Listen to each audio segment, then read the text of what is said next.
আজকের গল্প সন্তান, কলমে শ্রাবন্তী মিস্ত্রি।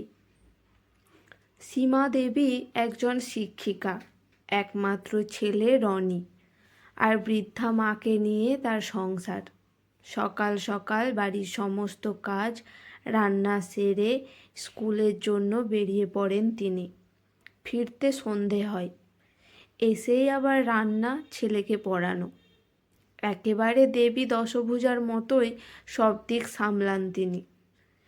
একদিকে তিনি যেমন একজন দায়িত্বশীল মা, তেমনি একজন দায়িত্বশীল মেয়েও। কিন্তু সীমা দেবী সংসারের জন্য সর্বস্ব উজাড় করে দিয়েও কখনো শান্তি পান না। একটা অজানা ভয় সবসময় কুঁকড়ে রাখে তাকে। আজ থেকে প্রায় 16 বছর আগে সীমা দেবীর বিয়ে হয় এক সম্ভ্রান্ত বনেদি পরিবারে। মায়ের পছন্দ করা ছেলেকেই স্বামী হিসেবে গ্রহণ করেছিলেন সীমা দেবী।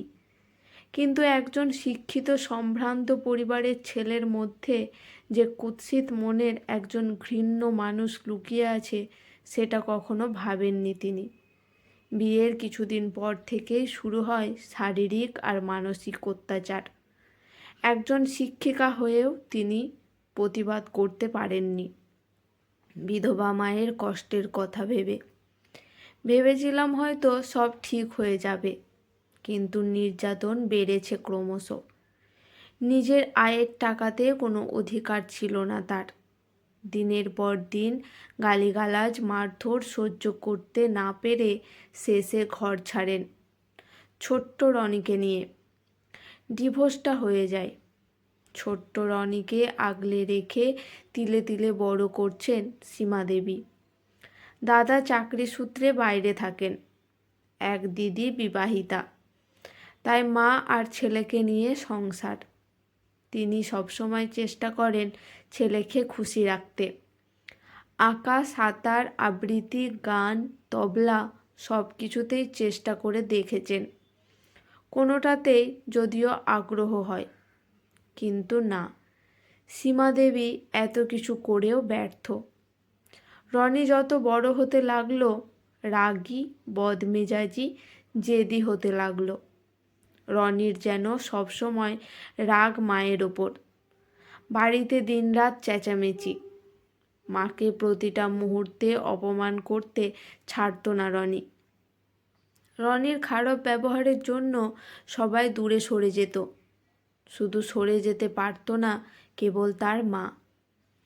পড়তে বললে খারাপ ভাষা প্রয়োগ করত। মাঝে মাঝে সীমা দেবী খাওয়া বা পড়ার জন্য জোর করলে রনি মায়ের গায়ে হাত তুলতেও উদ্যত হতো। সীমা দেবী ছেলের মধ্যে স্বামীর প্রতিমূর্তি দেখে ভয়ে শিউরে উঠতেন। শাসন করতেও ভয় পেতেন। একমাত্র সম্বল সীমা দেবীর। যদি ভুলভাল কিছু করে বসে। রনি তার বাবা না থাকা নিয়ে সব সময় সীমা দেবীকে দায়ী করত, কিছু না জেনেই। সীমা দেবী চুপ থাকতেন, উত্তর দিতেন না কিছু। গরমের ছুটিতে সব শিক্ষিকারা যান বেড়াতে। সীমা দেবীও যান রনিকে নিয়ে। সেখানে অপমানিত, লজ্জিত হতে হয় সবার সামনে ছেলের ব্যবহারে। তবুও সীমা দেবী রনিকে ছাড়া কোথাও যাওয়ার কথা ভাবেন না। কিন্তু দিনের পর দিন রনি অসুস্থ হয়ে পড়তে লাগলো। সব টেস্টের পর জানা গেল 2টো কিডনি নষ্ট হয়ে যেতে বসেছে। কান্নায় ভেঙে পড়লেন সীমা দেবী। ঠিক হলো একটা কিডনি সীমা দেবী দেবেন ছেলেকে বাঁচাতে।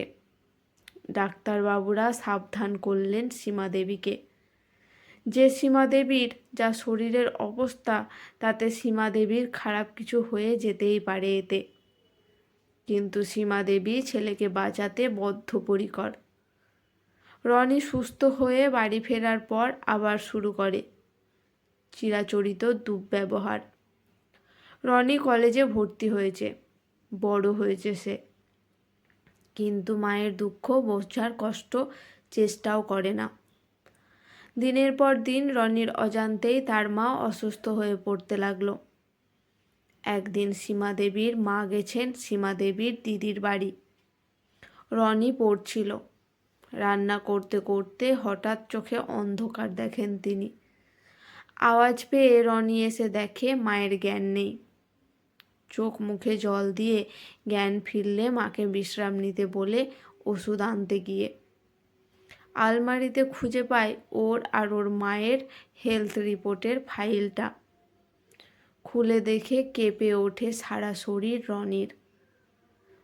বুঝতে পারে কতটা অসুস্থ ওর মা।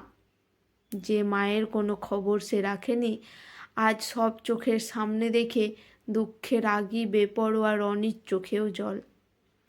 প্রেসার হাই, সুগারও হাই, রক্তে হিমোগ্লোবিনের ঘাটতি। অথচ এই মানুষটা এত বছর ধরে একবারও বলেননি যে শরীর খারাপ। নিজের শরীরের কথা না ভেবে ছেলেকে বাঁচিয়েছেন, কিন্তু সেসব জানতে দেননি কখনো। মায়ের বলে দেওয়া ওষুধগুলো নিয়ে ফেরে রনি। এই প্রথম রনি খেয়াল করলো মায়ের অপারেশনের ক্ষতটা।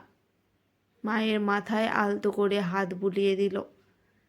ছেলের কাছে বড় হওয়ার পর প্রথম আদরের ছোঁয়া পেয়ে শান্তির ঘুম ঘুমালেন সীমাদেবী। পরের দিন সকালে উঠে সীমাদেবী তো অবাক। নিজের কাজ নিজে করছে রনি। খাবার নিয়ে কিছু বলছে না, চেঁচামেচি নেই, শান্তি বিরাজ করছে বাড়িতে। রাতে সীমাদেবী দেখলেন রনির ঘরের সামনে দাঁড়িয়ে আছে অপরাধীর মতো মুখ করে। কিরে, কিছু বলবি?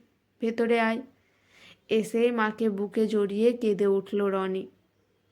মাকে সে আজ কিছুতেই ছাড়বে না। কান্না গলায় বলল, সন্তান হয়ে শুধু কষ্ট দেওয়া ছাড়া কিছুই করিনি। আমায় ক্ষমা করতে পারবে মা? ভুল বুঝে শুধু অভিমানী করে গেছি।